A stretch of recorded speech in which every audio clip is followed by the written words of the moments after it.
So in this video, I want to go over all things nutrition when it comes to maintaining your physique, right? You've done all the work, you've done the bulking or the cutting phase to get to the physique that you are at now. Now, what do you have to do nutrition, eating wise, when it comes to just maintaining that physique, right? So the very first question that I get probably most often is, do you need to track your food? Do you need to track your calories when you are just want to maintain your weight or maintain your physique? And my answer for this is, if you are coming, if you're someone that's coming straight off of a bulk or straight off of a extended cut, then yes, I would definitely track just for like the first week or two, just so you can kind of get used to eating at maintenance, right? Because oftentimes when you're coming off an aggressive or a long cut, most people are starving, they're hungry, and it's very easy to overeat and kind of overshoot your calories, right? So that is when I would just track for the first several weeks until your body's hormones are kind of back to baseline, you're kind of feeling good with the amount of food you're eating. But yes, I would definitely go back to your maintenance calories and track that via MyFitnessPal or Chronometer, which I mentioned in the past, probably my go-to apps for tracking calories and macros.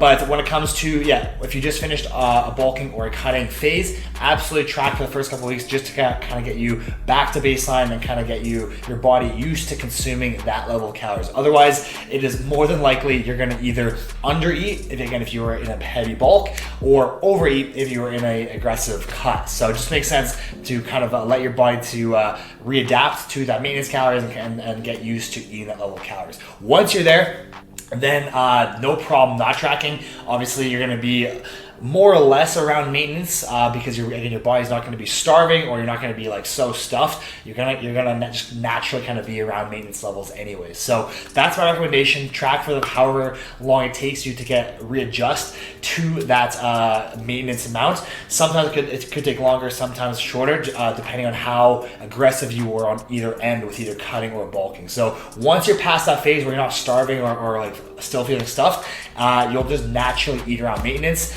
And then from there, it's pretty easy to kind of just maintain your weight without having to track absolutely everything. One thing I do want to add to that is, once you are done that period of getting back to your maintenance calories and you're not tracking everything anymore, then I would more so focus on just keeping your protein high, right? Protein is the most satiating macronutrient by far, meaning it's going to fill you up for the same amount of food as fats and carbs will, right? So if your protein is high, if you're eating around approximately 1 gram per pound of body weight, it makes staying on maintenance calories a lot easier, especially if you're someone that's coming off of a cut, and you're more than likely very hungry. Keeping your protein very high will help you with satiation and not kind of keeping your cravings for others, for sweets or snacks or fatty or carb rich foods lower. So just make sure your protein's high, drink a lot of water and a lot of vegetables, and those three things combined will definitely help you keep around that maintenance calories without overshooting, especially if you're someone that is coming off of a cut.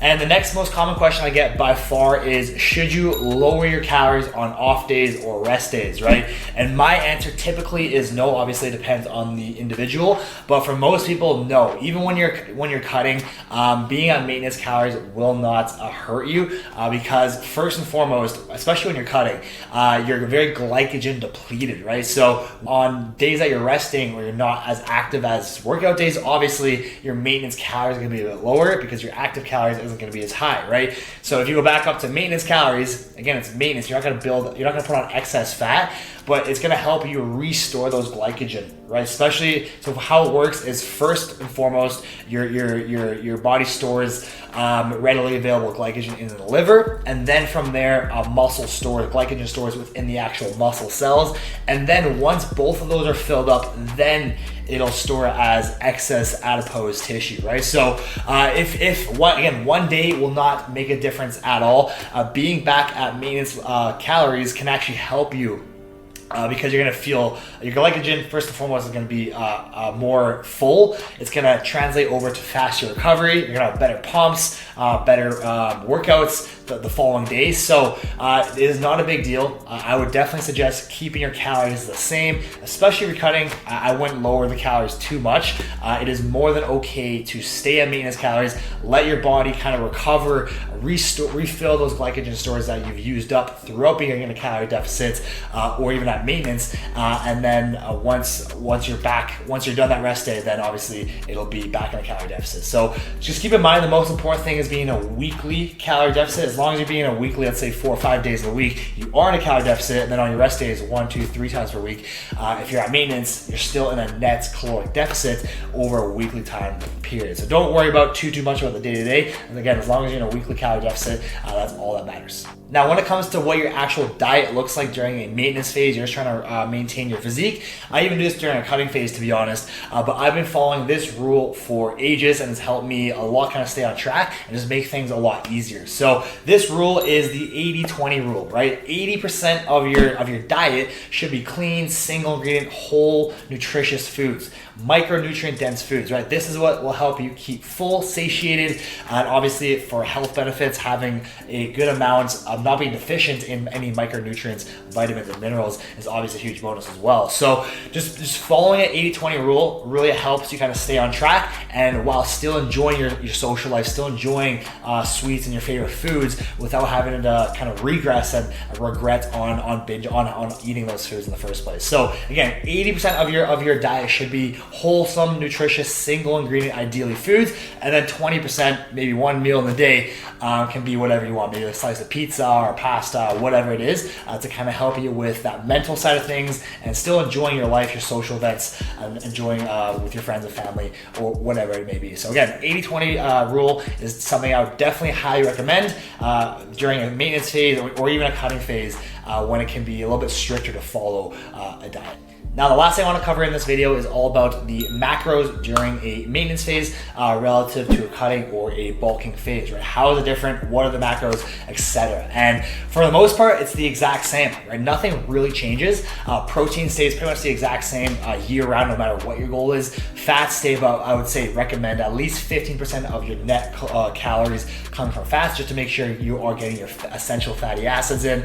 You're getting enough fats to kind of fuel your bodily functions, your hormonal functions, all that stuff in check by keeping a minimum, I would say 15% of your calories from fats. The only thing that really changes from a cutting to a bulking to a maintenance phase is your carbohydrate intake, right? So when you are cutting, obviously that's kind of the thing you take away as you gradually lower your calories. When you're bulking, it's kind of the thing you add as you increase calories, right? And with maintenance, what do you do on maintenance? With maintenance, I would suggest that keeping carbs lower on rest days, because again, it's not needed. You don't need as much carbs on days that you aren't as active, right? Carbs, the primary purpose of carbs is to fuel your body for exercise, right? To fuel your body to being active. And so if you're not active that day, there's no point of having excess carbs, right? So the best time to have carbs obviously is on your training days, ideally an hour, 2 hours prior to your training session, because again, your body will use that fuel, that glycogen right away as fuel for your workouts, right? You're gonna get better pumps and your workout's gonna be higher energy because you're gonna have more glycogen to use to fuel that workout.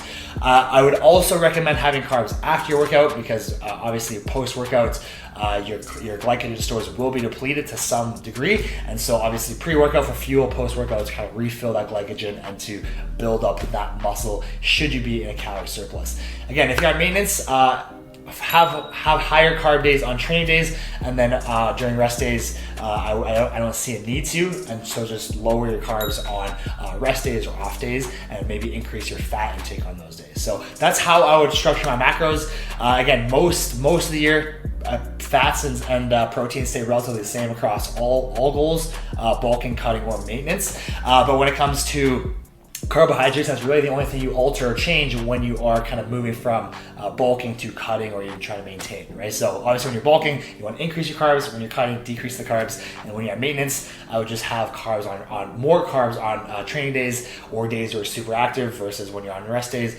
lowering those carbs. So that's gonna wrap up the video when it comes to all things nutrition, when it comes to maintaining your physique, your current body weight. Hope you learned something from it, and I'll see you in the next video.